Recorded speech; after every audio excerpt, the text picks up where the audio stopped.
What's up, everybody? It's Matt Johnson. We are back with another episode of Real Estate Uncensored. This is the place where you get actionable ideas, insight, and inspiration to turn your real estate career into a life of freedom. And we've got a great episode today. It's just me and Greg, and we're talking all about lead generation. Specifically, we're talking about what Greg's been doing lately with for rent by owners, which is interesting stuff. But before we get into the actual stuff that we're going to talk about, my illustrious colleague, the junior grandmaster himself, is in the co-pilot seat. What's up today?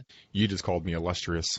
I like where you're going with this. This is a good mindset. We're going to keep you on this trajectory for the rest of our relationship because I am illustrious. It is freaking chilly as shit up here, dude. Oh, my God. You guys can't see me, but I got a big old down, like sweatshirt on, and I woke up, I was like, I know I'm a pussy, I'm a California pussy, but it's frigid 34 degrees. Everyone else is like, in the Midwest is like, dude, that's swimsuit weather, man. What are you talking about? But it's cold here. But it's exciting. We have some really good questions, and we're going to talk about, like Matt said, we're going to talk about lead generation with the for rent by owners that I use with RedX. And we'll go over scripts, techniques, and kind of why I use this and why it is such a hidden gem to pick up buyers and their repeat buyers.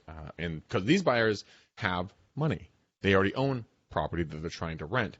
So in those people, like birds of a feather flock together, well, they hang out with other people that have other rentals.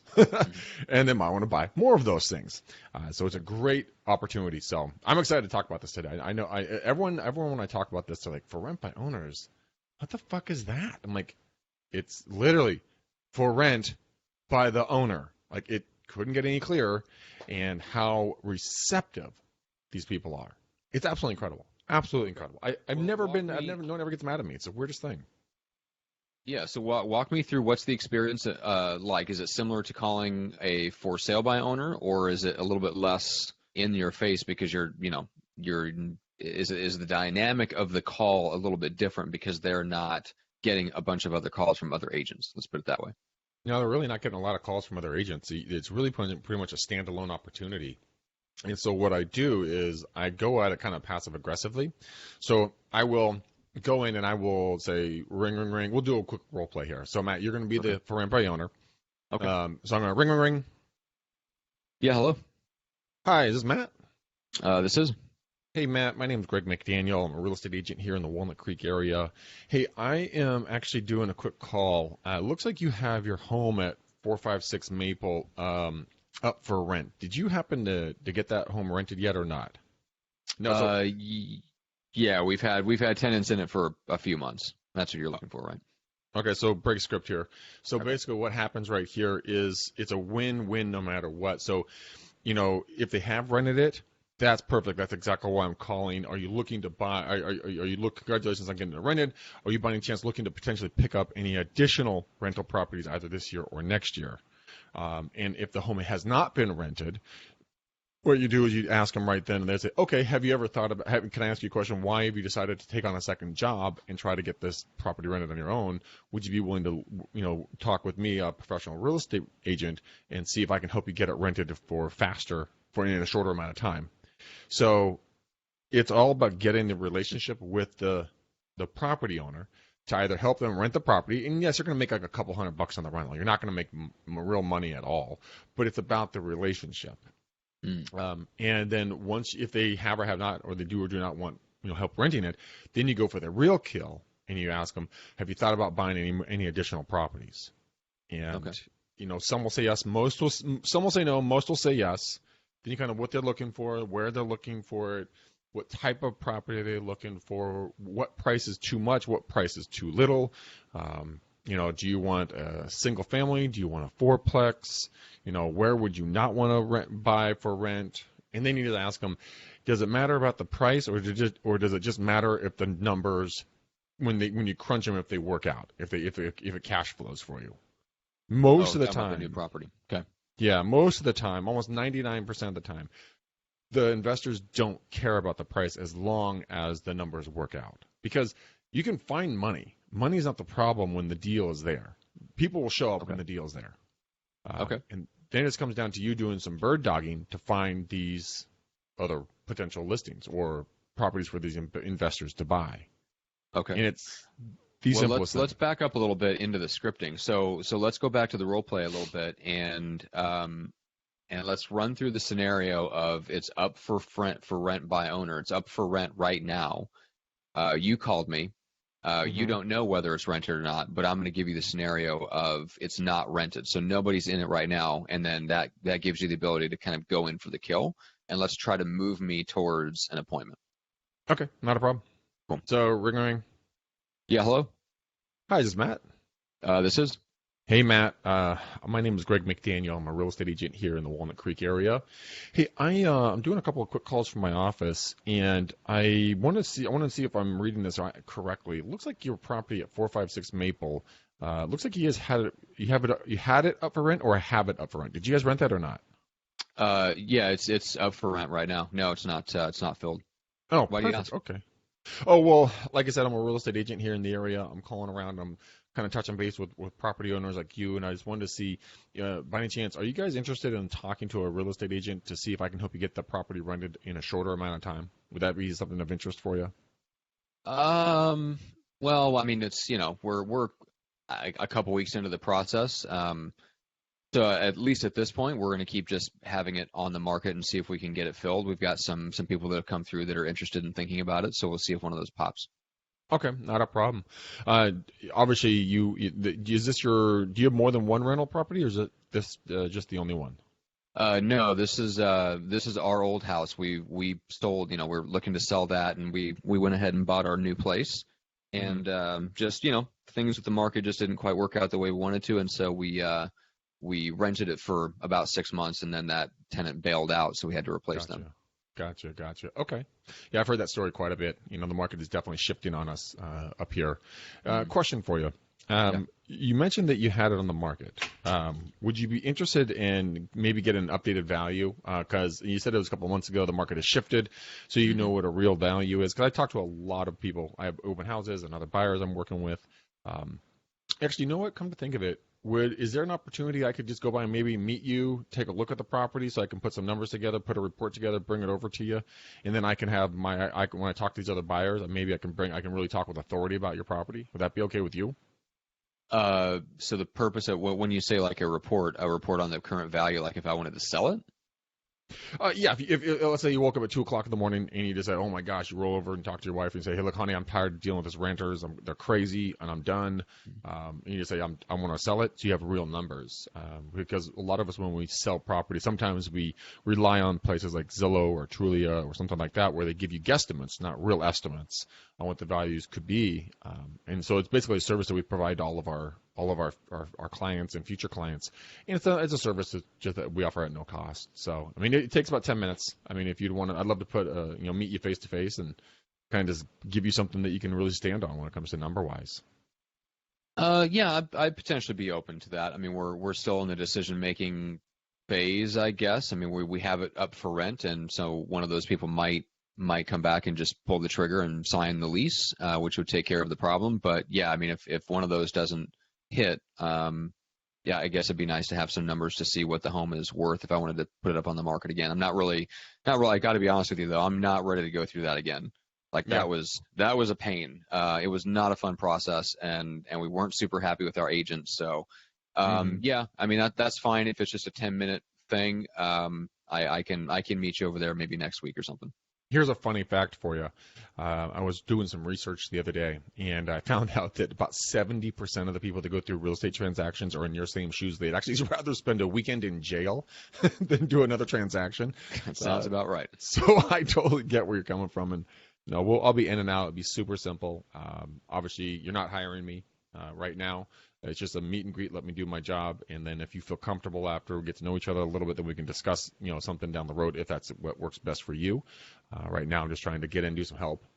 Like I said, it's a service that we offer out to all of the folks I can get in touch with. So, what is a good time and day in the next couple of days that might work well to meet up? Well, I typically do Wednesdays at 2 a.m., Thursdays at 11 p.m. All right, so let's break there. We won't walk people through that part of the script, right. But all right, so yeah, that makes sense. There was one thing though, like if I had to throw out like just how I was feeling role playing it was just really honing in on, in a nice way, but really honing in on the pain and what the benefit is of working what I needed you to elaborate a little bit more. Probably if I was in that guy's shoes for real, I'd want you to elaborate a little bit more on what I'm supposed to do with the numbers that you're going to present. Right. Nothing. So what does that give me the ability to do that's so urgent that I would want to take time out to meet you at a property I don't even live at? That's probably an hour and a half out of my day to drive, even a mile away in the San Francisco Bay Area. I might as well walk there. So. In the city, yes. Yeah. Out here, Walnut East Bay, Creek, we're a not as little bad. bit better. Yeah. But okay, so that is the exact script that I used to meet up with a guy named Sean at a property in a city called Moraga around the corner here. And it was his old house. You didn't know that, but it was his old house. He actually he and his wife moved into a bigger house around the corner. I'm so good. Just so tuned good in. sometimes. Every once in a while. That's right. Every once in a while. Even a blind squirrel finds it every once in a while, Matt. So there you go, buddy. But the script was, hey man, can I help you out at all? Are you trying to look? Are you looking to get it rented? Or are you looking to get it sold? Are you looking to do both? And I said, hey, can I meet you out there? And he's like, yeah, man, come on out. I'd love to show you the house. The for rent by owners, there's a lot less resistance with them than almost any other lead type that I've ever found doing calls. The thing is that their minds are already in the real estate realm. So it's not like restarting a conversation or starting a conversation with someone. They're already thinking about it. I'm offering to help them with a problem they have, aka getting the property rented and or helping them build their portfolio. So it's nothing out of the norm of what they're already thinking about. And a lot of the times what people do is they don't even think about calling for rent by owners because they're like, well, I don't want to be a rental agent. I don't want to just rent properties. Well, no shit, Sherlock. I mean, the reason why we're doing this is to build a relationship with people who have effing money. That's what the point is. Okay. And if it's not for them, it might be for, one of their friends. But you will find these people to open up and show you all the goodness, aka, what their intentions are for their real estate holdings. And so for the guy that I'm talking about, Sean, right? So I went out, I met him. We walked around the property, kind of an odd property, but a cool property. It's like 1.5 million, somewhere in that range. And his wife had it rented with another company, which wouldn't let him out of his agreement, which is really kind of a jacked up move. He got so annoyed at this other company that he said, basically, fuck off. Hired us. I talked to him the last week. He's like, dude, I'm getting so annoyed with this whole rental thing, man. I'm thinking about just selling it. So I saw the opportunity. I said, well, what are you waiting for, man? We have no inventory. I mean, only real buyers are going to be out right now. Let's get you up on the market. He's like, you know what? I think it's a really good idea. I would love to sell this house. And I'm like, yes. So I have a call with him today to kind of firm that up. Another scenario is that there's a guy named Dave. He's in another area called Richmond. Richmond is not the nicest neighborhoods, some of them. This one's actually in this area called the Iron Triangle. Yeah, it's not going to be Beverly Hills with the name of the Iron Triangle. And so I go to the Iron Triangle to take a look at this house. It sounds like a place where Geo Metros go to disappear, like ships through the Bermuda Triangle. But I went down to the Iron Triangle and I looked at this property. And because he was thinking well, maybe you can help me rent it. I'm like, okay, cool, man, whatever. It's a couple $100. I'm like, a couple $100. Talk to him more and more. Dude, he's in debt on this thing up to about $200,000 he's in default on, right? Because I was calling the foreclosures or pre-foreclosures with RedX. Great conversation with him. Talked to me yesterday. And he's like, dude, if you could help me rent this, he has a bunch of other rentals. He has a bunch of friends that all have rentals. And I'm like, oh. And he brought that up to me, going, "Do you think you'd help me and my friends?" I'm like, let me check my calendar. Yep, free. Okay. And so we're going to talk today, and we're going to see what we can do to maybe help him get that thing sold for either about $500,000 or help him get it rented to maybe some of the people that got displaced from the big fires that are taking place right now up in Northern California, and or get them rented, get good PR for him and his company, his construction company, and then go out and sell it with a renter in the properties already, because there's 2 homes on 1 lot. Great little deal. So these people are so open to have a conversation with you. As long as you're inquisitive, you're there for their best interest, you want to help them, you want to provide information, provide a helping hand. A lot of times, like Dave, when I talk to him, he's like, yeah, man, like, I think everybody's just kind of circling and waiting for me to go deeper in the hole on this. No one actually even reached out to see if they could help me. You're the first guy. I'm like, no kidding? All right, really? Cool. It was so simple to have these conversations. Okay. It's I don't get why people aren't doing these calls. Yeah, well, I think you got to it in a roundabout way. Just the idea, like, why would I want to call that? I don't want that initial deal, or I don't want to help people rent homes. And I believe me, I get that.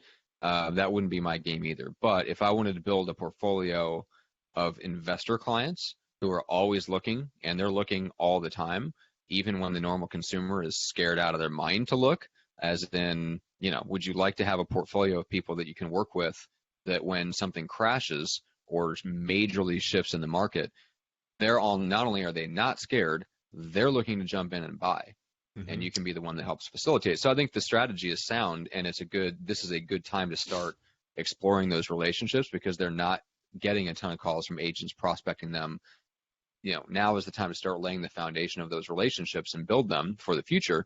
So I get all that. I think it goes back to short-term versus long-term mindset, right? Which mm-hmm. a lot of people struggle with. Like if they don't have a huge, impending commission that they can cash, a check they can cash next week or 2 months from now, like, they're not interested. So I get that.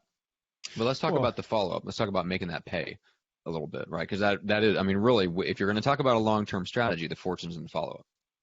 It is obviously, there's millions to be made in niches. And it's just, if you want to do something super simple, RedX, and this is not a commercial for RedX, guys. This is just the system I'm using. Okay, so I don't want you guys to think that I'm here like preaching RedX to you, but this is how I'm doing it. In RedX, you can set a follow-up for morning, afternoon, or evening. You can set a time and a date, and then it will remind you to do a follow-up call with them. Also, you can, if you even want to do something even simpler, you can also then add them into your Google Calendar or Outlook Calendar or whatever you're going to add it into. If you don't want to use a CRM, which shame on you, you should be using a CRM.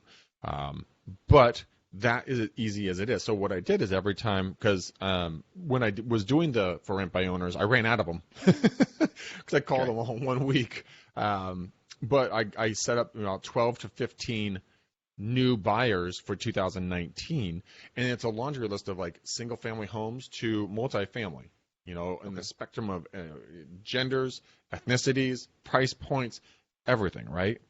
Okay. And so I just put them all. I said, hey, look, this is what I'm going to do. I'm going to call you. If it's okay with you, I always laugh and make a joke out of it. If it's okay with you, I'm going to follow up with you in January after we get through the holidays, because I know it's crazy for us right now. And they're like, yeah, man, not a problem. That'd be totally cool. I'm like, awesome. So what I do is I go in and I just put them in my calendar to follow up. And then I stay consistent with them and just, how are you? What are you looking for? Have you seen anything that you like? Drill down on them. Are you buying this in an LLC? Are you putting all cash? How are you buying these? Just so I know what to look for you. And then I just keep my ears open. Last week, almost a week ago today, actually, I randomly ran into a friend of mine I haven't seen in a number of years. He's a pretty big developer. He develops like large developments. Like he's closing on a deal of 2,500 lots right now. Nice. Chump change. Small, very, very small. But he's like, Greg, hey man, I'm looking to buy 2 to 4 units. If you hear anything, let me know. And I'm like, I could now, all of these for rent by owners, if any of them thinking about selling, these could be off book listings that I could then take to my buyer Mark and say, Mark, this is what I have that's not on the market. Are you interested in this? So it goes both ways. So as soon as you get to those guys that say they want to do something, then they ask the people on the phone, hey, you ever thought about selling that unit, starting your depreciation schedule over on a new property? Because your depreciation schedule runs it can reset every 27 and a half years, which is a long ass schedule. So basically, those of you are going, what the hell is a depreciation schedule? Well, what that is that you can write off the depreciating assets. So you can write off like the sink, the stove, the other parts of the property, because as they get older, as they get used, they go less in value. Now you can write those off and pay less in taxes on those. You can't write off the land.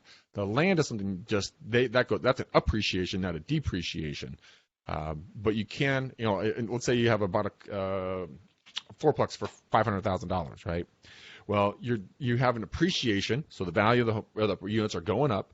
You're writing the depreciation of the actual physical asset, the bricks and mortar, writing those off, and they get to a certain point where it doesn't make sense. You're like, I should, even though it makes good cash, I can get a better investment for my taxes and overall portfolio by selling the property and buying a new one, and then your depreciation schedule starts over again, so you get to write more off. So I let them know that. They're like, oh, I never thought about that. I'm like, yeah, you should talk to your CPA. Let's see what works and what doesn't work, and where you are in your schedule, and see if it's time for that to be reset. And as soon as you start talking them through that, they're like, oh my God, I've owned this property for 20 years. I just thought it was just a good thing. I'm like, yeah, man, let's do a 1031 exchange. Let's roll that equity over into another property. Start the depreciation schedule again, or split it and buy two and get double the income. And it's just opened up their minds to these ideas. And once you do that, now you have a person who has liquid capital or has an asset, and they have friends that have liquid capital and assets, and they can go to their buddy and be like, so Steve, how's your depreciation schedule looking? I just reset mine. What's that mean? What does that mean, Bob? Steve, you don't know what the depreciation schedule is? No, Bob, what is that? Well, let me tell you. Right? Freaking Bob doesn't understand anything. Bob. Mother God. Always screwing stuff up. All right, so the follow-up plan. So obviously, base your follow-up plan around calls. Set your reminders. Set them in, whatever your prospecting system is, whether it's RedX, whether it's Google Calendar, your Outlook calendar, whatever the case is. Anything else? Is there anything else as part of your existing follow-up plan, or anything that you would drop into your follow-up plan if you really went deep on this strategy that would help you just keep in touch and stay top of mind? Something that I would probably do is go to the county records, go in and look at not the site address, the mailing address where the investor lives. Send them a send-out card. Hey, great to talk with you. Look forward to speaking with you in the new year. Let me know if you see anything that you like. Have a picture of something like a really cool-looking investment property, like a big Class A, commercial building, or, nice, really good-looking big apartment complex. Put that on the front, kind of spark the wheels of thought to start turning, so that they go like, oh yeah, investments, that'd be cool, yeah. Bigger properties, more money, more net worth. Oh, that's good, yeah. And then you can call them in a couple weeks and say, hey, Matt, that's Greg McDaniel with eXp Realty. Hey, good talking with you the other week. I put a card in the mail. Did you happen to receive it? Yeah, I got your card, man. That was awesome. I showed that to my wife. It's sitting up on my counter in my office. Oh, cool, man. Well, hey, I'll follow up with you second week of next year, and we'll see where we are about getting moving on that next investment. Is that cool? Yeah, dude, that's totally cool. All right, cool, brother. We'll talk to you soon. All right, bye. That's what I would do. It's that high tech, high touch feel. Gotcha. High tech, high touch. Love it. All right. Well, let's wrap this up. Greg, what's the best way to connect with you? Guys, go to bookmcdaniel.com. Go to bookmcdaniel.com. Look, EXP is the path that Matt and I decided to take with our national and going to be soon international real estate team. If you guys are thinking about joining and you guys want to get training, free coaching, and you're going to be able to create 3 different verticals of income for your family, both your real estate, passive income, and then stock portfolios, give me a call. Let's talk, guys. No joke. I wouldn't be speaking about this if it wasn't going to be a value-add benefit for everybody getting involved with us. So bookmcdaniel.com. Let's talk about EXP. Matt, what color are we going to put on this show? Charcoal gray. But before we do that, guys, go to rockstarlivevideo.com. That's where you get our free training on how to use short Facebook Live videos to promote your real estate business. That's a free training. So go grab that there, rockstarlivevideo.com. You can pop your info in and you get immediate access to all that training. As far as the color of the bow, charcoal gray that I mentioned, let's wrap it around it. Make sure to leave us a rating and a review on iTunes. Want to hit triple digits on the ratings. If you like a particular episode, or if there's a guest that you really enjoyed, make sure to give them a shout out in the rating and the review that you write on iTunes. Thank them for their time and their contribution. Let's send this puppy home. Okay, guys, you heard him. Matt wants a charcoal gray bow tie, just like his shirt. You guys can't see him. My shirt. That's right. Thank you for watching, guys. Thank you for listening. Thank you for supporting us. Thank you for your reviews. We truly appreciate you. We couldn't do this without you guys. So we love you. Until next time, peace out, ninjas. We're gone.